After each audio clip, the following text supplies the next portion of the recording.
Let's build your brand, have a bigger impact, and get more clients without spending a lot of money or a lot of time.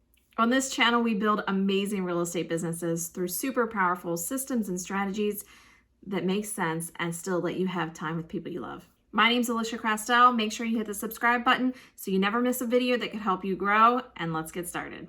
Today, I'm sharing such a powerful strategy with you about how to use hook points in your business and your life to get more business and also increase your impact and brand. If you haven't heard about it, that's okay. Not a ton of people have, even though there's a book about hook points and you see businesses using this all over the place. It's so simple that I've used it in my business and have coached other agents to do this over and over again, and it doesn't even have to cost you any money.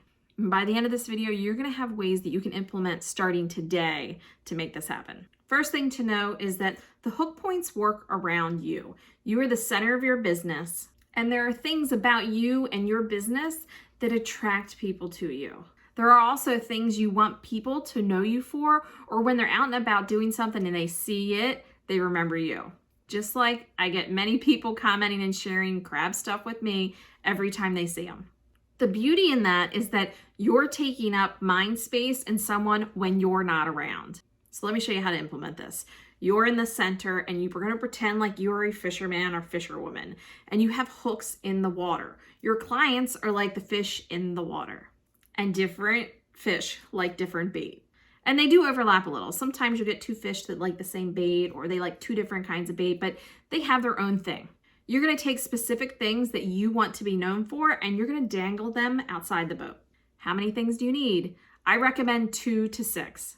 What should those things be, and do they have to be about real estate? No, they don't have to be about real estate. They just have to be about you. For me, there are things like crabs, YouTube, Maryland, Mother Hustler, telling stories, and being very authentic. Those are the 6 things that I really want to hammer home and be known for. If you aren't intentional with what you want other people to know about you, they'll start making up their own stories. So you might as well give them something to hold on to. And I want to let you know that humans right now, especially, they're just wanting that so bad. They want the human connection, and they want you to give them something that they have in common with you to hold on to be able to talk to you later about. Like, they really, really want that from you. Once you've identified the couple of things that you want to be known for, this is how you get known for those. You're going to look at each of them. Let's say for crabs, for example, that's an easy one. How can I get people to know that I'm about crabs? And I want to make it clear that this isn't something that is going to be on your tombstone. You don't have to be known for something, one thing for your whole life. It's fluid and these things can change. So for crabs, I can post pictures of artwork. I can share when I see crabs, when I eat crabs, when I'm at a restaurant or someone sends me something. I can have crab artwork in my background to subtly show people each time that, oh, she must be all about crabs. I can do something as simple as use a crab emoji every time I share or comment on Facebook. These aren't grandiose things that you're gonna do this huge campaign that you're all about this one thing now. They're gonna be subtle, but over time, people will start knowing you for that, and then they'll remember it when they see it when you're not around. All these things you do, no matter how small, they go into the file of you. Just like this video is going to go into your Alisia file. And if you ever see me again, another little thing is going to go in your Alisia file, and so on. I usually get asked like, well, how much do we need to post or share or whatever? I go with an 80-20 rule for almost everything. So you can post 10 times a week, and 2 of them should have intention behind them. You can post whatever you want the other times, but just 2 have some intention. Have a subtle crab in the background. Talk about it, mention it, use the emoji. It's the consistency over time that makes it work. The other example of Mother Hustler, you'll see, I don't post all about my kids. You don't see my kids all over YouTube, but you do see the pictures in the background, and I do talk about topics associated with it. So I want to make sure you know that just because a lot of people are like, well, I don't want to show my kids. I don't want to show that side at all. You don't have to, but you can put that out there without having to show the physical children. And that's with anything in your life. If you have dogs, maybe there's a dog treat bowl, or you talk about the hikes you go on. You don't always have to show your dogs, but I think it's a good idea because dogs are so cute.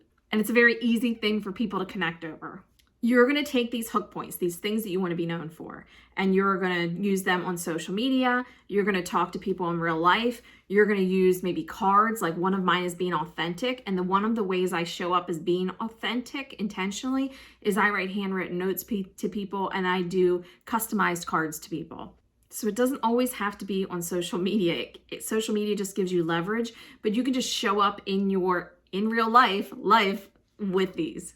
Here are the 6 that I use most often and examples of what I could do to show people and have people know my brand and who I am, the different possibilities.